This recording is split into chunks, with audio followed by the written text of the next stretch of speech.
बिस्मिल्लाहिर्रहमानिर्रहीम वाले और फिर ये कहते हैं, ये कहें कि हमसे ज्यादा रब को मानने वाला कोई नहीं, जनाबे मोहम्मद रसूलुल्लाह को मानने वाला कोई नहीं। आज से 100 साल पहले पैदा होने वाली शख्सियत का नाम इन्होंने रखा आला हजरत। हमारे नबी को तो सिर्फ हजरत कहा जाए और अपने पीर के साथ अपने उस जिससे अकीदत को जोड़ा है उसको आला हजरत कहा जाए। आला के माना तो सबसे बुलंदी के होते हैं, सबसे ऊंचे के होते हैं। सुबहान रब्बी अला। आला इसमें तफजील है जिसका माना ये होता है जो सबसे बुलंद है। हम इसीलिए तो अपनी पेशानी उसके सामने रखते हैं, कहते हैं कि अल्लाह ये पेशानी तूने सबसे ऊपर बनाई है, मेरे जिस्म के सबसे ऊपर रखी है। ये पेशानी सबसे ऊंची जात के सामने ही झुकेगी, हर कस व नाकस के सामने नहीं झुक सकती है। इसीलिए कहते हैं सुभान रब्बी अला, मेरा वो रब पाक है जो सबसे बुलंद है। इन्होंने हमारे नबी को कहा हजरत और अपने पीर के नाम के आगे लगाया आला हजरत। हजरत से भी बुलंद, हजरत से भी ऊंचा, जनाबे मोहम्मद रसूलुल्लाह से भी ऊपर जिसका मकाम मर्तबा हो। कुछ लोग तो इस लाइन में निकले कि उन्होंने अपने पीर को आला हजरत नबी से ऊंचा कहा, और कुछ लोगों ने तो अल्लाह ही का बाप बना दिया, अबुल आला। आगे का नाम नहीं लूंगा मैं, उसका नाम लेने से पहले मुझे वजू बनाना पड़ेगा, बहुत मुबारक हस्ती है, वो लोग आप जानते होंगे। किसी ने कहा आला हजरत मोहम्मद रसूलुल्लाह से भी बुलंद, और किसी ने कहा अबुल आला, आला का भी बाप, जो सबसे बुलंद है उसका भी बाप। अल्लाह का भी कोई बाप होता है नाउज़ुबिल्लाह? जरा गौर करो, कुन्नियतें भी रखी तो ऐसी, लक़ब भी रखे तो ऐसे। कुन्नियतें और लक़ब भी रखे तो ऐसे। सबसे बड़ा शिर्क है अंतदु लिल्लाहि निद्दन व हुवा खलक। पैगंबरों को देख लो, अंबियाए किराम की का युद्ध होता है और लक्ष्मण हनुमान दोनों छुड़ा के लाते हैं सीता जी को। सीता जी जब राम के सामने झुकती हैं और उनके पैर छूती हैं और आशीर्वाद लेती हैं, तो रामचंद्र जी ने अपनी पत्नी को झुकने नहीं दिया, दोनों कांधे पकड़ के उनको उठा लिया और फरमाया राम रामाय नमः, राम रामाय सत्यम अस्ति। हाय सीता, मैं राम हूं तेरा और तेरे राम का राम है ऊपर वाला। संस्कृत ग्रामर में ये राम रामाय जब राम के साथ आए आ जाए तो उसका माना होता का लिए, के लिए, को लिए, की लिए। राम रामाय, राम के लिए नमस्कार करो, झुको, यानी अपने राम के सामने नहीं बल्कि उस राम के सामने जो तेरे राम का भी राम है। हाय सीता, मैं तेरा राम हूं और तेरे राम का राम है ऊपर वाला। राम रामाय नमः, अपने राम को प्रणाम न कर बल्कि उस राम के सामने झुक जो तेरे भी राम का राम है। इसलिए हिंदुओं में जब कोई मर जाता तो कहते हैं राम राम सत्य है। अर्थी देते वक्त शमशान घाट में ले जाते वक्त क्या कहते हैं? राम राम सत्य है। अब बदल दिया, कहने लगे राम नाम सत्य है।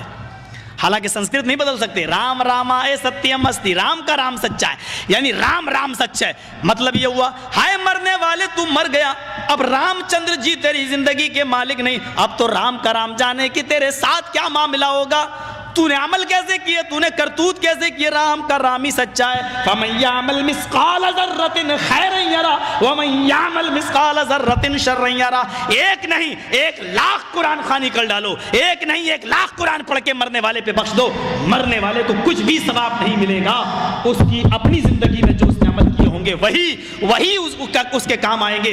अगर कुरान खानी करके किसी को बख्शने से सवाब मिलता होता और कोई आदमी जन्नत में जाने वाला होता, कुरान के बख्शने तो इंदिरा गांधी तो जन्नतुल फिरदौस की वारिस हो जाएगी। हमारा बाप मरता है तो एक कुरान पढ़ा जाता है ना, इंदिरा गांधी मरी तो जमीर फरोश कठमुल्लाओं ने, अपने जमीर और अपने ईमान को बेचने वाले मुल्ला और मौलवियों ने उसकी समाधि पर 3 कुरान खानी की है, सिर्फ कांग्रेस से पैसा वसूल करने के लिए। 3 कुरान, एक कुरान जिस पर पढ़ के बख्श दिया जाए तुम्हारा बाप जन्नत में चला जाए, 3 पढ़े जा रहे हैं, क्यों नहीं जाएगा साहब? वो काफिर है। काफिर कहां है? नहीं, वो कलमा नहीं पढ़ता। जो कलमा तुम पढ़ते हो वो भी तो वही कलमा पढ़ता है। तुम कहते हो ला इलाहा इल्लल्लाह मुहम्मदुर रसूलुल्लाह, उसके यहां पर भी तो यही कलमा लिखा हुआ है अथर्ववेद के 20वें कांड में, और पंडित मरने से पहले अपने बेटे को वही अंकी के जुमले सिखलाता है। ला इलाहा हरणे पापन इल्लल्लाह परम पिदम, तू जो चाहे स्वर्ग तो जपे नाम मुहम्मदम। हाय मेरे बेटे, मरने से पहले ला इलाहा इल्लल्लाह पढ़ लेना, तेरे सारे पाप मिट जाएंगे। ला इलाहा हरणे पा इल्लल्लाह, ला इलाहा हरणे पापन इल्लल्लाह परमपिदम, ला इलाहा इल्लल्लाह पढ़ लेना, तेरे सारे पाप हरण हो जाएंगे, मिट जाएंगे। यही तो अल्लाह के नबी ने कहा था, इन्नल इस्लाम यहदिमु मा कान क़ब्ला, इस्लाम ले आओ। इस्लाम कब लाया जाता है? जब कलमा पढ़ा जाता है। मा कान क़ब्ला, जितने भी गुनाह तुमने किए हैं सारे के सारे गुनाह माफ हो जाएंगे। जो कलमा तुम पढ़ते हो वही तो वो भी पढ़ते हैं, फर्क इतना है। दलील क्या है? तुम खड़ी मूर्ति की पूजा कर रहे हो, वो पड़ी मूर्ति, एक पड़ी मूर्ति की एक खड़ी मूर्ति की। ये शंकर भगवान की मूर्ति है, ये बड़े पीर साहब का या निजामुद्दीन औलिया का मजार है, यह अहमद रजा खां का मजार है। ये खड़ी मूर्ति है, ये पड़ी है। जो काम इस पे हो रहा है वही काम तो इस पे भी हो रहा है, वरना मुझे बता दो। हिंदू चुनरी चढ़ाए मूर्ति पे तो काफिर, तुम चादर चढ़ाओ तो पक्के मुसलमान, वो हार डाले तो काफिर, तुम फूल बरसाओ तो पक्के मुसलमान। ये कोई चीज खाने की मूर्ति पे चढ़ाए तो कहे प्रसाद, प्रसाद खाना हराम। यहां पर कोई चीज चढ़ाई जाए उसको कहो तबर्रुक है, और ये खाना बड़ा मुबारक। हिंदू मूर्ति धोकर उसका पानी पी और कहे कि ये गंगा जल से ज्यादा पाक पवित्र है, इससे बीमारियां सही हो जाती हैं। मुसलमान और उसके मौके पर कब्र धोकर पानी उसके बोतलों में भरे और कहे कि इसके आगे तो जमजम भी फेल है, तो ये पक्का मुसलमान। जो काम इस पे हो रहा है वही काम तो इस पे हो रहा है। और आज मैं फतवा देने का आदी नहीं हूं, लेकिन आज जज्बात में हूं, मैं ये फतवा दे के चला जाता हूं। मेरे प्यारे साथियों, अल्लाह की कसम, अगर भारत के और पाकिस्तान के, हिंदुस्तान और पाकिस्तान के, हिंदुस्तान का ये 20 करोड़ मुसलमान और पाकिस्तान का वो 15 करोड़ 10 करोड़ मुसलमान, अगर ये चादर चढ़ाने के बाद, चुनरी चढ़ाने के बाद, तबर्रुक खाने के बाद अगर ये जन्नत के अंदर चला गया, तो काबे के रब की कसम खा के कहता हूं कि भारत का 60 करोड़ हिंदू भी एक एक करके जन्नत में चला जाएगा। और अगर भारत का हिंदू जन्नती नहीं है तो इतना याद रखना कि फिर तुम अपने मुसलमान होने का सर्टिफिकेट पेश करो। तुम वो जहन्नम में क्यों जाएगा? अगर वो इन कामों की वजह से जहन्नम में जा रहा है तो तुम ये काम क्यों कर रहे हो? तुम्हारे अंदर ये काम क्यों पाए जा रहे हैं? तुम भी तो वही काम कर रहे हो। अरे उसने तो फिर भी मूर्ति लगा रखी है, तुमने तो पता नहीं किसको गाड़ दिया और नाम ही उसके बदल दिए। अल्लाह जाने उसमें हकीकत में वो है भी या नहीं है। मस्जिद में हूँ, अल्लाह के घर में, अल्लाह के घर से बड़ी कोई जगह नहीं होती है। मैंने बनारस में अपनी आंखों से देखा, अपनी आंखों से, नंगा बैठा रहता था। जैनियों में जैसे नंगे बाबा होते हैं ना, इंडिया वालों को अच्छी तरह मालूम होगा, वो घूमते हैं आगे और पीछे पीछे औरतें चलती हैं, उनके दूध से नहलाया जाता है। जो गर्भवती औरतें होती हैं वो दूध जब बहते हुए उस बाबा की शर्मगाह के पास से आता है तो उसको भर लेती हैं, गर्भवती औरतों को पिलाया जाता है ताकि बच्चा नेक पैदा हो। मैंने नवाए इस्लाम में एक मौजू लिखा था कि इससे बच्चा नेक पैदा होगा या बेशरम, ये तो खुद ही पता चलेगा। केस चल गया था मेरे ऊपर। गौर करें आप,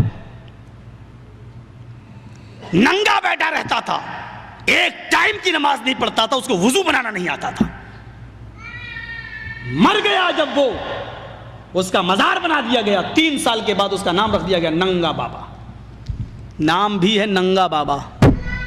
इनको नाम भी ऐसे ही मिलेंगे, अल्लाह की कसम इनको सही नाम भी नहीं मिल सकते। नंगा बाबा, जरा बताओ कि नंगा रहना कौन सी शरीयत में है? कौन सा मजहब नंगा रहने की तालीम देता है? कौन सी तहजीब है नंगा रहने की? और ये नाम तक रखा गया नंगा बाबा। बाबा पर रखा हुआ नंगा बाबा बाकायदा।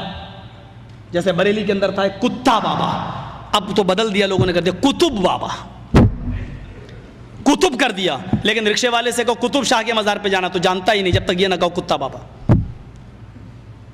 एक का नाम है पतंग बाबा, किसी शरीफ इंसान का काम है पतंग उड़ाने का, नाम रखा गया पतंग बाबा। बैंगलोर साइड में चले जाओ, मुझे मेरे दोस्तों ने दिखलाया जंगली बाबा। कौन नाम है? नाम तो पहले अच्छे रख लो यार, नाम तो कम से कम सही रखो। ये तो है, जो यहां हो रहा है वो काम यहां हो रहा है। ये मैंने हिंदू धर्म से एक तौहीद बताई। रामचंद्र जी ने कहा कि उसके सामने झुको जो तुम्हारे राम का भी राम है। जरा ओल्ड टेस्टामेंट से एक तौहीद सुनिए। ओल्ड